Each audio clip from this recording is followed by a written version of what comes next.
페르세폴리스 기원전 479년 아케메네스 왕궁의 거대한 후궁에서 12명의 젊은 여성들, 모두 크세르크세스 황제의 여러 첩들 사이에서 태어난 딸들, 이 소환을 받는다. 그들은 정치적 동맹을 공고히 하기 위해 왕실 딸들에게 주어지는 전통적인 운명인 결혼 협의를 논의하러 불려간다고 믿는다. 그러나 그들을 기다린 것은 그리스에서 참담한 패배를 당하고 막 돌아온 아버지였다. 그의 침공은 실패했다. 살라미스 해전에서 함대는 전멸했고 플라타이아 전투에서 군대는 분쇄되었다. 아버지 다리우스에게 물려받은 제국은 이제 취약해졌고 궁중 내부의 적들이 음모를 꾸미고 있었다. 크세르크세스는 딸들을 바라보았다. 그들은 아버지의 정치적 결혼의 증거이자 더 이상 그에게 도움이 되지 않는 동맹을 상기시키는 존재, 라이벌들이 정통성을 주장하는 데 이용할 수 있는 잠재적 도구였다. 그의 결정은 이러했다. 그들을 죽이지 않기로 했다. 그것은 페르시아 왕실 관습을 어기는 것이었기 때문이다. 대신 그들을 무너뜨리기로 했다. 왕실 지위를 박탈당하고 정체성이 지워진 그들은 태어난 바로 그 궁전에서 살아있는 유령이 될 것이다. 페르시아 공주에게 이 운명은 죽음보다 더한 것으로 여겨졌다. 아케메네스 페르시아 제국은 고대 세계에서 가장 복잡하고 계층적인 후궁 제도를 유지했다. 최상위에는 왕 태후 크세르크세스의 경우 키루스 대왕의 딸 아토사가 있었고, 그 아래에는 정실 부인, 차실 부인, 그리고 수백 명의 첩이 따랐다. 그러나 후궁은 황제의 쾌락만을 위한 공간이 아니었다. 정치적 기관이었다. 정복된 왕들의 딸, 귀족 가문, 동맹 통치자들과의 결혼은 충성과 의무의 네트워크를 형성했다. 각 여성은 정치적 동맹을 동반했으며 그녀가 낳은 자식들은 정통성과 권력에 대한 권리를 지니고 있었다. 크세르크세스는 아버지 다리우스에게서 300명이 넘는 여인으로 구성된 하렘을 물려받았고 자신의 통치 기간 동안 더 많은 여인을 추가했다. 이는 그가 수십 명의 자식을 두었다는 뜻이었다. 잠재적 후계자나 경쟁자가 될 아들들과 전략적 결혼을 통해 활용될 정치적 자산인 딸들 말이다. 페르시아 왕위 계승에서 아들은 모든 것이었다. 그들은 왕위를 계승하고 지방을 통치하며 군대를 이끌 수 있었다. 그러나 딸들은 달랐다. 그들은 오직 결혼 도구로서만 가치가 있었고 그것도 적절한 상대와 결혼시킬 수 있을 때만 의미가 있었다. 크세르크세스가 그리스에서 패배한 후 정치적 지형은 극적으로 변했다. 같이 있던 동맹들은 이제 부담이 되었다. 그리스 동맹국에 약속되었던 딸들은 이제 난처한 존재가 되었다. 반란을 일으킨 총독들이 선물한 첩들 사이에서 태어난 딸들은 왕좌에 대한 잠재적 위협이 되었다. 게다가 그 수가 너무 많았다. 크세르크세스는 수십 명의 딸을 두었는데 모두 유리한 결혼을 시킬 수는 없었다. 일부는 정치적 문제를 안고 있었다. 어머니가 지금은 추락한 가문 출신이거나 그들 자신이 제국을 배신한 자들에게 약속된 경우였다. 페르시아 문화는 명예, 죽음, 그리고 추락에 대해 복잡한 관점을 지녔다. 왕실 가족에게 처형은 오히려 상대적으로 명예로운 죽음으로 여겨졌다. 빠르고 단호하며 죽은 자가 지위를 온전히 유지한 채 내세로 들어갈 수 있게 해주었기 때문이다. 그러나 격하, 지위를 박탈당하고 노예로 전락하며 태어난 신분보다 낮은 존재로 살아가게 되는 것은 죽음보다 더한 운명으로 간주되었다. 육체는 살아있지만 영혼은 죽은 상태, 페르시아 종교가 심오한 모독으로 여긴 정체성의 말소였다. 크세르크세스가 딸들에게 가한 행위를 이해하려면 이 문화적 맥락이 핵심이다. 그는 그들을 죽이지 않았다. 존재 자체를 말살한 것이다. 이 사실은 단편적이면서도 일관된 기록들에서 확인된다. 크세르크세스 사후 한 세대 뒤에 기록한 헤로도토스는 크세르크세스가 자신의 자식들, 특히 하급 아내에게서 태어난 딸들에게 페르시아인들이 수치스럽게 여기는 방식으로 가혹하게 대했다고 간략히 언급한다. 수십 년 후 페르시아 궁정에 있던 그리스 의사 크테시아스는 더 명시적으로 기록했으나 그의 기록은 단편만 남아있다. 그리스에서 돌아온 후 크세르크세스는 편집증에 사로잡혀 자신의 많은 딸들을 격하시켜 왕실 지위를 박탈하고 평민에게 주었거나 더 심하게는 한때 공주였던 그들을 자신의 가정의 하인으로 두었다. 최근 수십 년간 해독된 페르세폴리스의 페르시아 행정 기록판에는 왕실 이름을 가진 여성들이 궁정 기록에서 왕의 딸에서 단순히 가문의 여인 또는 한녀로 재분류된 사례가 언급되어 있다. 그리스 문헌과 페르시아 관료 기록의 일치는 크세르크세스가 그리스에서 돌아온 후 그의 딸들에게 체계적이고 불쾌한 일이 발생했음을 확인시켜준다. 딸의 신분을 말소하는 첫 단계는 공식적으로 그녀의 왕족 지위를 박탈하는 것이었다. 이는 사적인 가족 문제가 아니라 궁정 기록에 문서화된 관료적 절차였다. 딸은 궁정 관리들 앞에 소환되어 공식적으로 더 이상 왕족이 아니다 라고 선포되었다. 그녀의 이름은 왕의 딸 목록에서 삭제되었다. 그녀에게 지급되던 식량, 의복, 하인들의 급여도 취소되었다. 그녀가 하렘에서 차지하던 거실은 다른 이에게 재할당되었다. 이러한 행정적 말살은 심오한 심리적 충격을 동반했다. 공주로서 자라나 시종과 고급 의복, 교육을 누리며 유리한 결혼을 기대하던 여성이 갑자기 아무것도 아닌 존재가 되는 것이다. 자유인조차 아닌 왕실 가문의 재산으로 전락하는 것이었다. 일부 추락한 공주들은 공주로서 자라난 바로 그 하렘 안에서 노예로 전락해야 했다. 그들은 왕실 지위를 유지한 이복 자매들의 하인이 되거나 아버지의 새 아내와 첩들의 하인이 되었다. 크테시아스는 이를 특히 잔혹한 처사라고 묘사한다.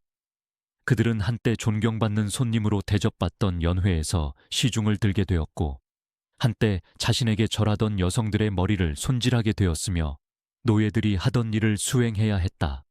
그들을 아는 모든 이들은 그들이 과거에 어떤 존재였는지 잘 알고 있었다.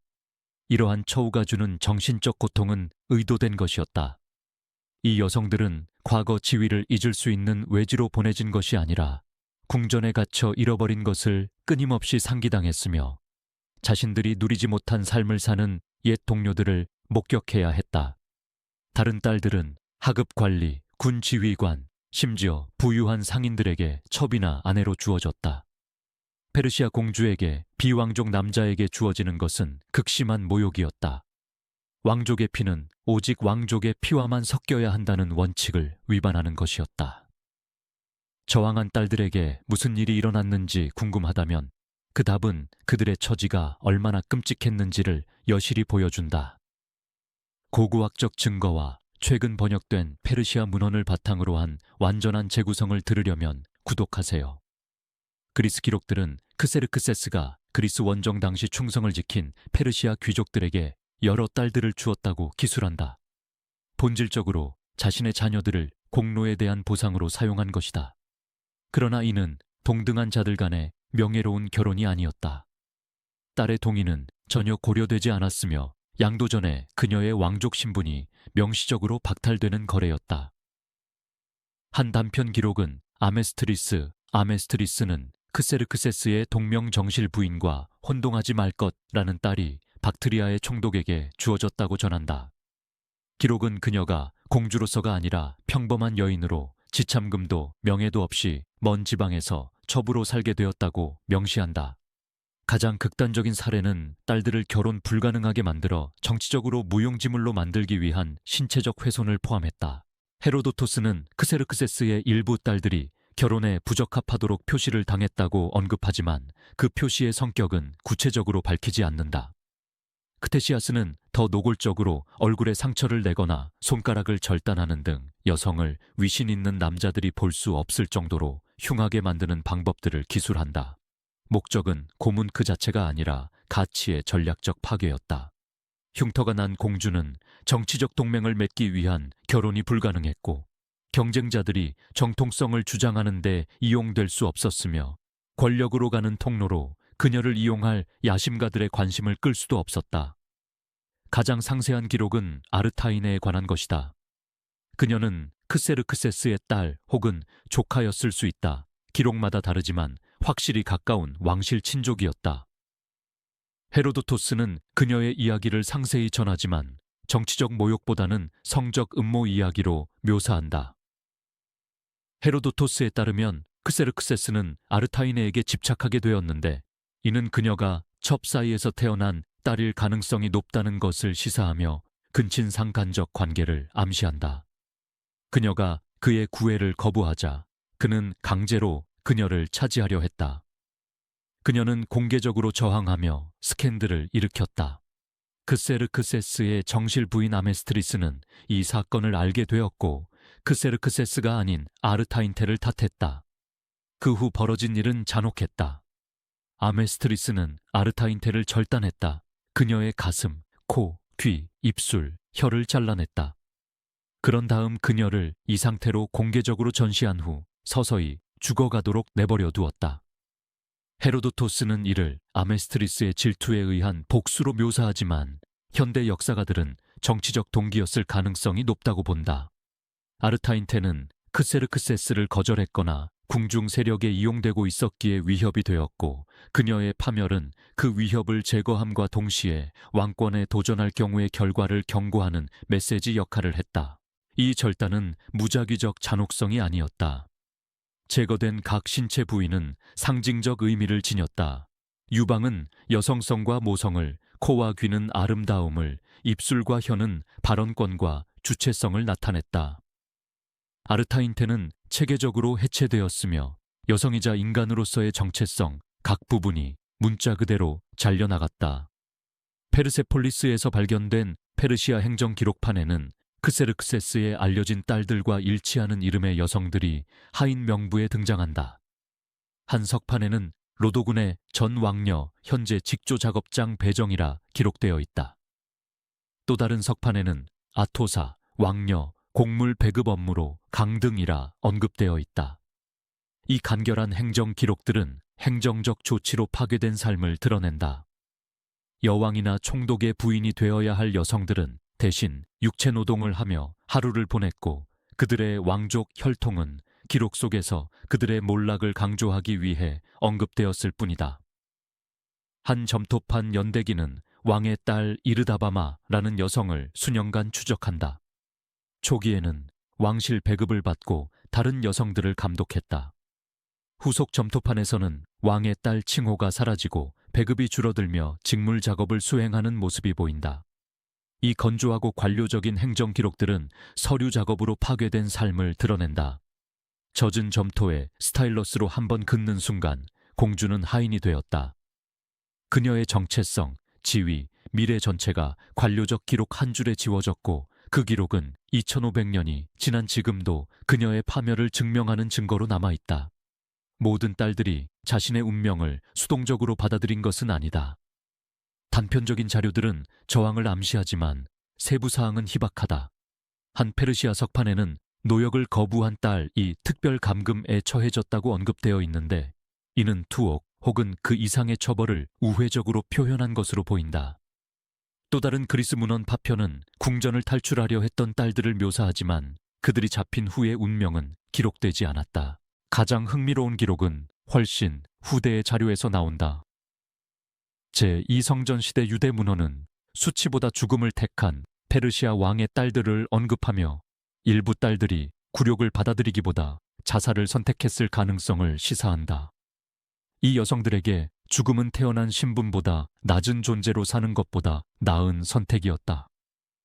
자살을 선택함으로써 그들은 아버지가 빼앗을 수 없는 유일한 것, 자신의 죽음에 대한 통제권을 되찾았다. 이것이 특히 비극적인 이유는 딸들의 친형제인 크세르크세스의 아들들이 자매들의 모욕에 가담하거나 그로부터 이익을 얻었기 때문이다.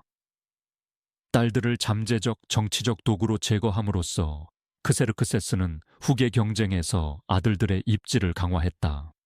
기원전 465년 크세르크세스가 암살당하자 그의 아들 아르타크세르크세스 1세가 황제가 되었다. 그는 아버지의 정책을 이어가며 경쟁자들이 이용할 수 있는 이복 누이들을 더욱 모욕하거나 제거했다. 이 패턴은 후대까지 이어졌다. 왕실의 딸들은 제거해야 할 정치적 부담이었다. 1930년대에 발견되어 현재까지 해석 및 분석 중인 페르세폴리스 요새 및 보물고 점토판은 페르시아 왕실 가정의 운영 방식을 보여주는 관료적 증거를 제공한다. 수천 개의 행정 기록 중 여성 지위 변화에 대한 언급은 문헌적 증거를 뒷받침한다. 석판에는 왕의 딸임을 나타내는 왕실 북의 이름을 가진 여성들이 왕실 여성에서 가정부나 노동자로 재분류되는 기록이 나온다. 그들의 배급품은 사치품에서 기본 생계품으로 바뀌었고 거주 공간도 재배정되었다. 페르세폴리스 후궁구역의 고고학적 발굴을 통해 다양한 수준의 사치스러움을 지닌 방들의 복합체가 드러났다. 일부 주거 공간은 정교한 장식, 개인 정원, 고위 계층 거주 흔적이 확인되었습니다. 반면 다른 공간은 사실상 변경 수준으로 최소한의 가구만 갖춘 작은 방으로 하인이나 낮은 계층 여성을 위해 설계되었습니다. 건축 배치 분석에 따르면 여성들은 동일한 단지 내에서 호화 주거 공간에서 하인 숙소로 이동될 수 있었으며 이는 문헌에 기록된 지위 하락을 물리적으로 보여주는 사례입니다. 페르세폴리스 인근 나크시 루스탐의 페르시아 왕실 무덤에는 아케메네스 왕조 왕들과 그들의 주요 부인들의 유해가 안치되어 있다. 그러나 많은 왕실 자녀들, 특히 딸들은 왕실 묘역에서 찾아볼 수 없다. 최근 고고학적 조사에서 페르세폴리스 인근 매장지를 확인했는데 여기에는 고위 계층의 초기 삶을 보여주는 증거, 치과 치료, 식이습관 지표를 지닌 여성들의 유해가 안치되어 있었으나 낮은 지위의 죽음, 빈약한 부장품, 표지 없는 무덤을 암시하는 특징을 보였다. 일부 유해에는 절단이나 폭력에 의한 신체적 외상 흔적이 남아있다. 확실한 신원 확인은 불가능하지만 이러한 패턴은 지위가 하락한 왕실 딸들이 평민이나 하인으로 매장되었을 가능성을 시사하며 죽음 이후에도 왕실의 기억에서 지워졌음을 암시한다. 크세르크세스 왕의 딸들에 관한 이야기는 몇 가지 중요한 역사적 진실을 드러낸다.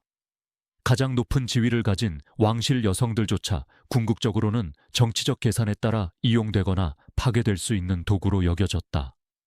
그들의 왕족 혈통은 불편한 존재가 되었을 때 아무런 보호도 해주지 못했다. 추락이 죽음보다 끔찍하다는 페르시아의 개념은 정체성과 지위에 대한 문화적 가치를 드러낸다.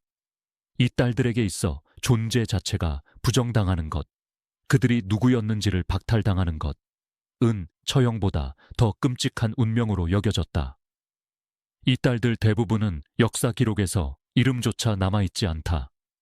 우리는 행정 기록과 단편적인 언급을 통해 그들의 존재를 알 뿐, 그들의 개별적인 이야기, 목소리, 경험은 사라져버렸다.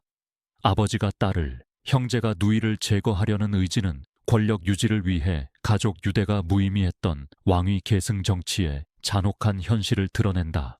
이 역사는 대체로 억압되거나 간과되어 왔다. 증거는 그리스 역사서, 페르시아 행정 기록판, 고고학적 유물 등 다양한 유형의 자료에 흩어져 있어 완전한 서사를 구성하기 어렵다. 크세르크세스는 국내 정책이 아닌 그리스 침공으로 기억된다. 테르모필레와 살라미스의 극적인 이야기는 그의 딸들에게 일어난 조용한 공포를 가려버린다. 아버지가 체계적으로 자신의 딸들을 파괴하는 모습은 고대 페르시아 문명과 왕실 가족 역학에 대한 낭만화된 시각에 도전한다. 현대 역사가들은 여러 출처의 증거를 결합하여 이 이야기를 재구성하기 시작했다. 문헌 자료는 서사적 틀을 제공한다. 행정 기록판은 관료적 확인을 제공한다. 고고학적 증거는 물리적 맥락을 제공한다. 그 결과 불완전하지만 체계적인 패턴을 드러내는 재구성이 이루어졌다. 두 유물이 이 이야기를 전한다. 첫째, 페르세폴리스의 부조로 화려한 복장을 한 왕실 여성들이 왕을 모시는 모습이 새겨져 있어 페르시아 왕실 딸들의 이상화된 이미지를 보여준다. 둘째, 로도군의 전 왕의 딸, 현재 직조 작업장에 배정됨이라는 행정 문구가 적힌 점토판, 왕녀의 지위가 무너진 관료적 현실이다. 이 유물들 사이에는 상상할 수 있는 최고의 특권 속에서 태어나 그들을 창조한 바로 그 체제에 의해 파괴된 여성들의 이야기가 놓여 있다. 그리스에서 패배한 후 정치적 위기에 직면한 페르시아의 크세르크세스 1세 황제는 부차적 아내에게서 태어난 자신의 딸들을 체계적으로 격화시켰다. 왕실 지위를 박탈하고 노예로 전락시키며 하위 계급 남성들에게 선물로 주었고 극단적인 경우 신체적 훼손을 가하기도 했다. 페르시아 문화에서 이러한 정체성의 말살은 죽음보다 더한 것으로 여겨졌다. 즉각적인 처형이 오히려 자비로웠을 것이다. 대신 이 여성들은 자신을 정의하던 모든 것을 박탈당한 채 유령처럼 살아가야 했으며 정치적 불편함의 결과를 경고하는 살아있는 경고판으로 존재하도록 강요당했다. 이 이야기는 2500년 동안 억눌려 왔으며 단편적인 자료와 최근 해독된 행정 기록판만을 통해 알려져 있다. 우리는 그들의 이름 대부분을 알지 못한다. 그들의 생각, 감정, 마지막 말도 알 수 없다. 단지 그들이 존재했고 고통받았으며 의도적으로 지워졌다는 사실만 알 뿐이다. 왕실 서사에서 지워진 여성들의 더 많은 억압된 역사를 알고 싶다면 구독하세요. 고대 제국의 이름 없는 희생자들조차 인정받을 자격이 있기 때문입니다. 댓글을 남겨주세요. 이름과 목소리가 대부분 사라진 역사적 인물들의 이야기를 어떻게 전해야 할까요? 그들의 집단적 경험을 재구성하는 것만으로 충분할까요? 아니면 오히려 더 큰 지워짐을 초래할 위험이 있을까요? 크세르크세스의 딸들은 특권 속에서 태어났으나 정치에 의해 파멸했습니다. 그들은 친아버지에게 파괴당하고 친형제들에게 배신당했으며 그들을 창조한 바로 그 제국에 의해 역사에서 지워졌습니다. 우리는 그들의 이름을 되찾을 수 없습니다. 그들의 고통을 되돌릴 수도 없습니다. 하지만 그들이 잊힌 채 남는 것을 거부할 수는 있습니다. 그들을 기억하세요. 그들이 존재했음을 기억하세요.